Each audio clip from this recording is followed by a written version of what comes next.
Hello everyone, I'm Sia from Lonsdor. Today I will show you how to use K518 Pro to program 2012 Key K5 Smart Key. Now we need to prepare K518 Pro OPD communication cable and the original car key and the new smart key produced by our Lonsdor. Open the box and plug in OPD. The first step is to choose Generate Smart Key.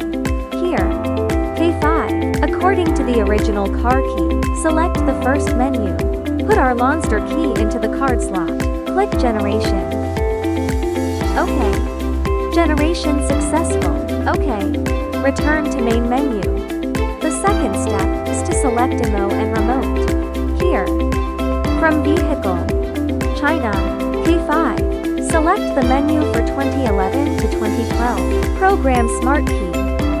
First, we read PIN code. Read via OBD. OK. Turn off the ignition. Open and close the main driver's door once, and turn on 2 flashing lights.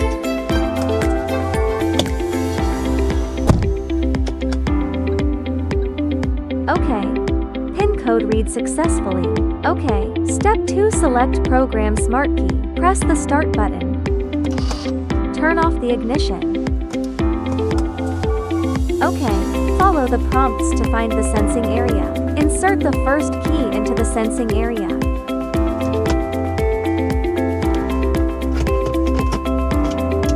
Click OK when done. Do not turn on the ignition switch. Click OK. The PIN code is automatically entered. OK. OK. OK. Program successful. Continue to match the next one. Click OK. Insert the second key into the card slot. OK. Program complete. Number of successful programming keys to OK. Let's try it. Can the keys start the vehicle normally? The first key. Hit the brakes. Press the start button. The first key starts the car successfully. Second key. Step on the brake and press the start button. The second key starts the car successfully. Let's try again to see if the remote control is normal. The first key. Lock the car and unlock it. The second key. Lock the car and unlock it. Add a new key for this car successfully. Stay tuned as we continue to innovate more sprite ahead.